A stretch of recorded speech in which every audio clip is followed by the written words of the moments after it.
તરફ રાજકોટમાં મંગળા રોડ ફાયરિંગ કેસમાં તપાસ થઈ રહી છે। પોલીસે 3 આરોપીઓને સાથે રાખીને રિકન્સ્ટ્રક્શન કર્યું હતું। પૈડા ગેંગના 3 આરોપીની એસઓજીએ ધરપકડ કરી। આરોપીઓ પાસેથી છરી સહિતનો મુદ્દામાલ કબજે કરાયો। આરોપીઓએ મંગળા રોડ પર ફાયરિંગ કર્યું હતું। આરોપી રાજા ઉર્ફે રાજપાલ જામીન પર છૂટ્યો હતો। કોન્સ્ટેબલ ભરત ગઢવી હત્યા કેસમાં છે આજીવન કેદ। રાજકોટમાં મંગળા રોડ પર જે ફાયરિંગનો બનાવ બન્યો હતો એ ફાયરિંગ કેસમાં વધુ 3 આરોપીઓની ધરપકડ કરવામાં આવી છે। પૈડા ગેંગના રાજપાલ ઉર્ફે રાજા જાડેજા, દિનેશ ઉર્ફે કાંચા ટમટા, અલ્ફાક ઉર્ફે જૂનાગઢી અબ્બાસ શેખની એસઓજી દ્વારા ધરપકડ કરાઈ છે। રાજકોટના મંગળા રોડ ઉપર 2 ગેંગો વચ્ચે ગેંગ વોરની અંદર ફાયરિંગની ઘટના ઘટી હતી ને આ આખી ઘટનાની અંદર અત્યાર સુધીમાં 17 જેટલા આરોપીઓ છે તેમની ધરપકડ કરી લેવામાં આવી છે। પોલીસ અત્યારે ઘટના સ્થળ આવી છે। ત્રીજી વખત આરોપીઓ છે તેમને લઈને આવી છે ને તેમની પાસેથી જે ફાયરિંગની ઘટના છે તેને લઈને રિકન્સ્ટ્રક્શન છે તે કરવામાં આવી રહ્યું છે। મહત્વની વાત એ છે કે પેંડા ગેંગ અને મરઘા ગેંગની વચ્ચે છેલ્લા કેટલાક સમયથી ગેંગ વોર ચાલી રહી છે।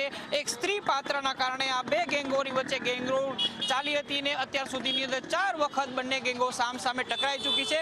3 વખત ફાયરિંગની ઘટના ઘટી છે। સૌ પ્રથમ વખત 14 ઓગસ્ટ એટલે કે મકર સંક્રાંતિ પહેલા અને ત્યારબાદ 14 ઓગસ્ટની રાત્રિએ છે એ ફાયરિંગની ઘટના અને ગેંગવોર થઈ હતી। હવે અત્યારે મંગળા રોડ છે ત્યાં રાજપાલ ઉર્ફે રાજા કરીને જે પેંડા ગેંગનો સાગરીત છે કે જેની ઉપર કોન્સ્ટેબલની હત્યાનો આરોપ હતો ને આજીવન કેદ થઈ છે તે આરોપીને અત્યારે અહીંયા લાવવામાં આવી રહ્યા છે। દોરડા બાંધીને આરોપી છે તેમની સાથેના અન્ય આરોપીઓ છે તેમને પણ અહીંયા ઘટના સ્થળે લાવવામાં આવી રહ્યા છે।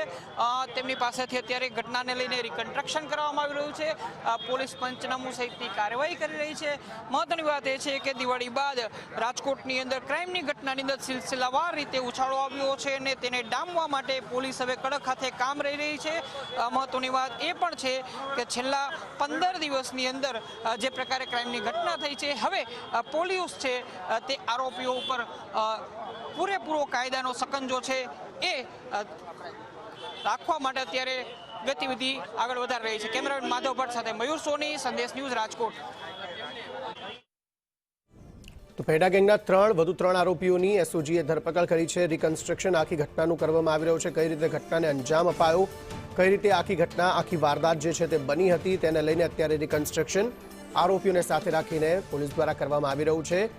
પેંડા ગેંગના 3 આરોપીઓની એસઓજીએ ધરપકડ કરી છે। ઓલરેડી 17 જેટલા આરોપીઓ આ મામલામાં પહેલા જ પકડાઈ ચૂક્યા છે।